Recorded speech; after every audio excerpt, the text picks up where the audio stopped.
अस्सलाम वालेकुम। कैसे हैं आप सब? उम्मीद है कि आप सब खैरियत से होंगे और आपकी खैरियत नेक मतलूब चाहती हूँ। मैं भी आपकी दुआ से बिल्कुल ठीक ठाक हूँ। आज हम आपको एक कहानी सुनाएंगे जिसका नाम है हुनरमंद ताजिर। तो चलिए आइए बग़ैर टाइम ज़ाया किए कहानी का आगाज़ करते हैं। एक मर्तबा का ज़िक्र है कि किसी बड़े शहर में एक ताजिर रहा करता था। वो अपना माल तिजारत लेकर दूर दराज के मुल्कों में जाया करता था। एक मर्तबा वो ताजिर, जिसका नाम आकिल था, एक बड़े से बहरी जहाज़ में अपना सामान तिजारत लेकर किसी दूसरे मुल्क जा रहा था कि रास्ते में समुद्री तूफ़ान ने जहाज़ को तबाह कर दिया। खुशकिस्मती से आकिल की जान बच जाती है और जब आकिल को होश आता है तो वो अपने आप को एक अनजान जजीरे में पाता है जहाँ पर हर तरफ नारियल के लंबे लंबे दरख्त नज़र आते हैं और दूर दराज तक किसी आबादी के नामो निशान नज़र नहीं आते, और आबादी क्या, उसे कोई परिंदा भी नज़र नहीं आता। अब तो आकिल बहुत ज़्यादा परेशान हो जाता है और अल्लाह ताला से दुआ करता है कि या रब, तू ही सबका पालने वाला है और जब तूने ज़िंदगी बख्शी है तो तू ही जीने का सबब भी बनाएगा। अभी वो अपनी दुआ मुकम्मल कर भी नहीं पाया था कि उसे दूर से एक बड़ा सा बहरी जहाज़ आता हुआ दिखाई दिया। वो उन्हें देखकर ज़ोर ज़ोर से हाथ हिलाने लगा और चीख चीख कर मदद के लिए पुकारता रहा और फिर उसे फ़िज़ा में एक रंगीन गोला फटता हुआ नज़र आया, जिसका मतलब था कि उसे जहाज़ वालों ने देख लिया है। जब जहाज़ उसके करीब आया तो वो उसमें सवार हो गया और जब जहाज़ के कप्तान ने उससे मालूम किया कि वो कौन है तो उसने उसे बताया कि उसका जहाज़ समुद्री तूफ़ान की जर्द में आकर तबाह हो गया और उसका सारा सामान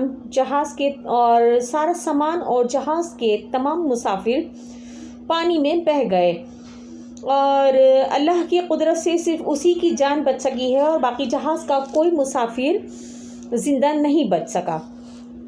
ये सुनकर जहाज़ का कप्तान उसे तसल्ली देता है और कहता है कि अल्लाह पर भरोसा रखें, बेशक अल्लाह हर चीज़ पर कादिर है और वो सब ठीक कर देगा। जहाज़ जिस मुल्क की बंदरगाह पर लंगर अंदाज हुआ, उस मुल्क का नाम अदल आबाद था और उस मुल्क का बादशाह एक निहायत रहम दिल और आदिल बादशाह था और वो अपनी रियाया का बहुत ख्याल रखता था। बादशाह ने आकिल को अपने मुल्क में रहने की इजाज़त दे दी और आकिल एक हुनरमंद शख्स था और वो सोचने लगा कि जब बादशाह ने मुझे मुल्क में रहने की इजाज़त दे दी है तो मैं अपना गुज़र बसर किस तरह से करूँगा। फिर उसके जहन में ख़याल आया कि वो तो एक माहिर कारीगर है, क्योंकि वो जूते बनाने का एक माहिर कारीगर था और उसने वही काम शुरू कर दिया।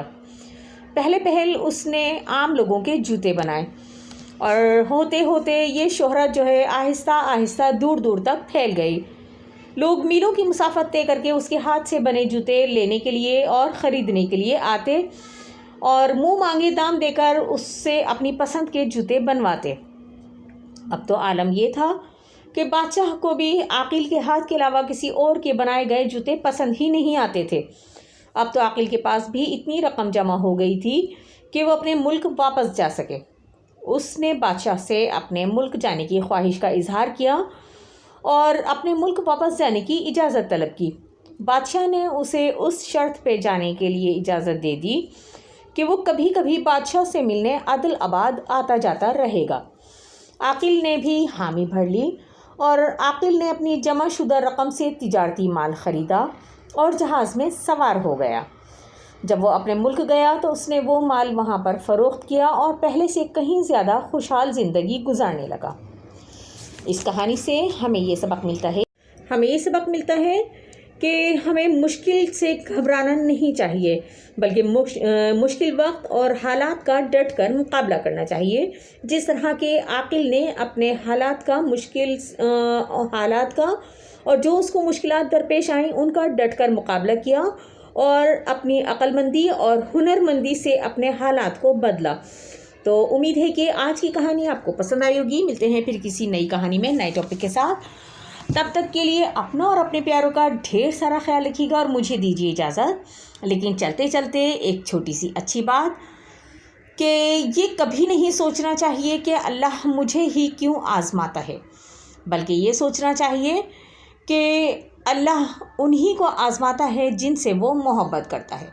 ملتے ہیں پھر کسی نیکسٹ ویڈیو میں نئے ٹاپک کے ساتھ۔ مجھے دیجیے اجازت۔ اللہ حافظ۔